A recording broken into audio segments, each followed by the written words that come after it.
Speech off. Hi guys, welcome back to my channel. So I'm here to talk about my favorite books of 2025. I was originally going to do 3 videos, but you know what? I'm just going to do one long one because I don't want to do 3 videos. I have my favorite fiction, nonfiction, and what's the other one? Middle grade. So we'll just, kind of go through all my favorites. And then I also have a video that I want to do with my least favorites. That one is definitely a separate video because they will not be mixing. But I don't know, it just takes a bit of time to upload and tag everyone, and I don't know.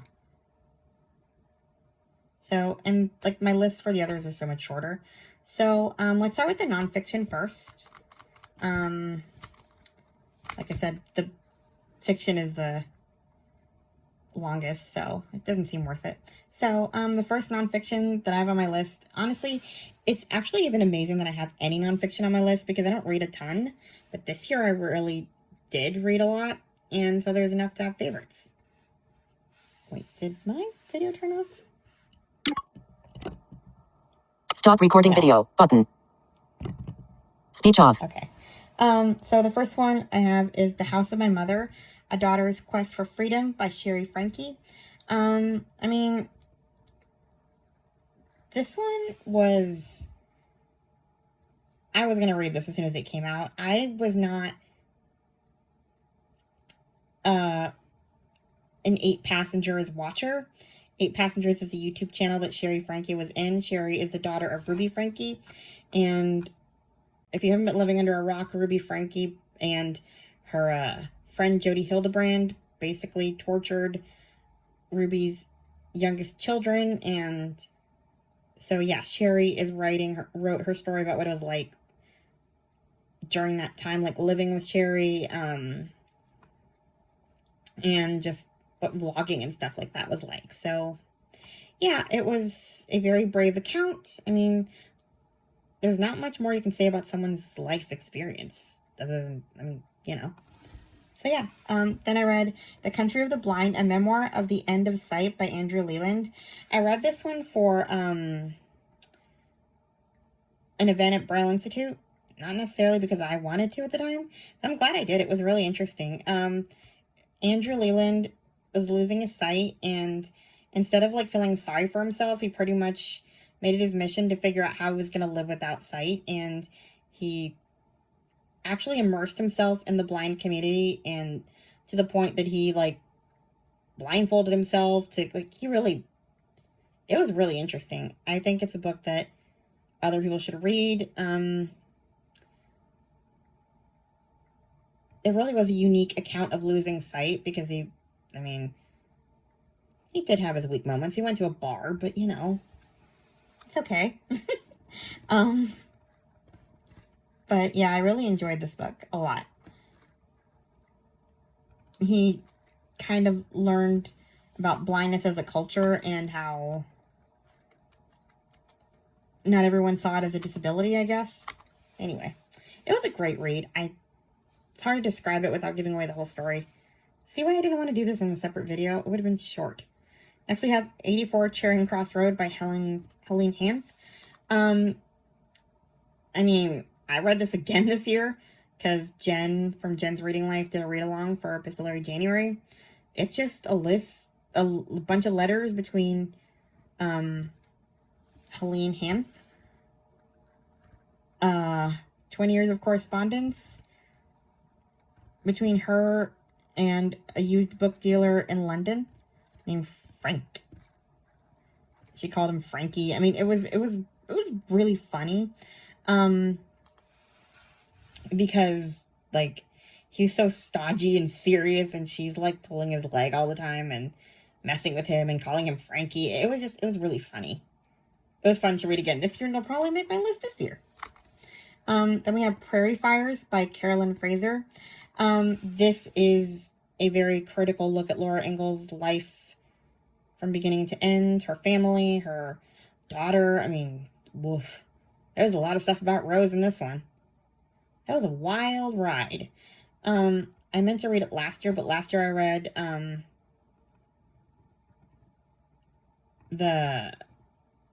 what's that one called? The annotated autobiography?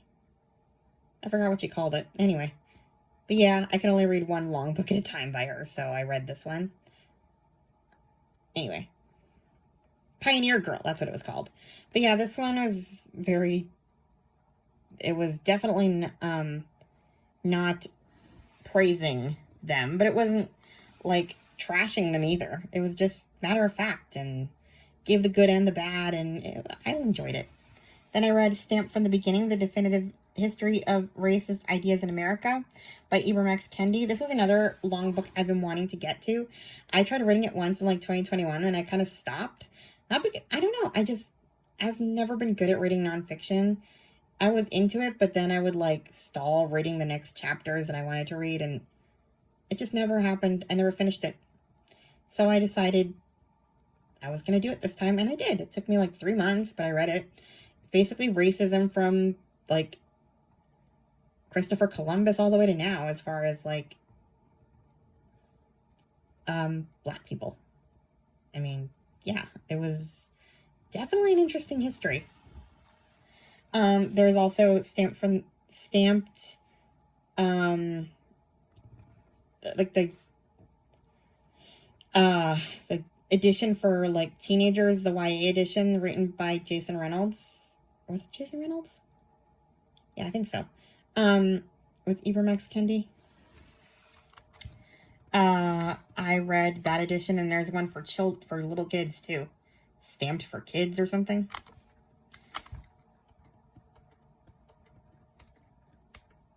But yeah, it was very informative. It's really hard to, see what I mean? It's really hard to like describe nonfiction books and gush about them just because they're hard to talk about without giving away the entire story. So yeah, I read that. This one's a surprise though. Stealing Home, Los Angeles, the Dodgers, and the Lives Caught in Between by Eric Nussbaum. This is another one that I read for Braille Institute's. They were having an author event, and I was helping out with it. I've never been interested in sports, but really this was barely about sports at all. This was about like all the people that got kicked out of their homes so that the Dodger Stadium could be built. I mean, it was wild and a great read. Very informative. Then we have Christine Brown's memoir, Sister Wife, a memoir of faith, family, and finding freedom. I'm not going to talk about that at all because I did a real in-depth review. 2 reviews, actually. I did one where I really went into it. That was really long. And then I did like the 10 most enraging things that I read in that book. So you can go watch that. But yeah. Then I think this is my last one. Yeah. Daddy Won't Let Mom Drive the Car. True Tales of Parenting in the Dark by Jo Elizabeth Pinto. This is basically just a bunch of essays about what it's like parenting a sighted child as a blind parent. It is incredible. I'll read the description just because, yeah. So Sarah, the teacher, asked a question I had rehearsed with her. What's it like to have a blind mom? Well, my little girl says in an unrehearsed answer, it's like a regular mom, except Daddy won't let her drive the car. That nonchalant reply in front of her 2nd grade class, Sarah summed up the way my blindness has fit into the fabric of our family. It isn't a problem, and it isn't even a novelty. It's just part of how we roll. My blindness has changed a few practical logistics, but in the end, kids are kids, and moms are moms, and the dents and delights of parenthood are universal. As I told my daughter when she was very small, putting an only slightly different spin on the words my mom had said to me 30 years ago, the eyes in my face are broken, but the ones in the back of my head work just fine. Okay, I'm getting a notification. Hold on. Speech on. 20% low power mode. Wow. Button. Stop recording video. Button. Stop recording video. Bottom of stop recording video. Button. Stop talking, not stop recording video. Speech off. Okay. So yeah. that's the nonfiction books that I've read that made my favorites. And I guess I am going to stop with this video because my battery's about to die. So yeah, guess we're doing separate videos. This is going to be shorty, but that's fine. We're going to roll with it. I'm currently uploading my December wrap-up. That could be why the battery's dying. I'm filming at the same time as my phone is uploading a video. So yeah, I'm going to give this some charge, and I'll be back later. Please like, comment, and subscribe, and I'll talk to you guys in my next video. Bye! Speech on. Stop recording video.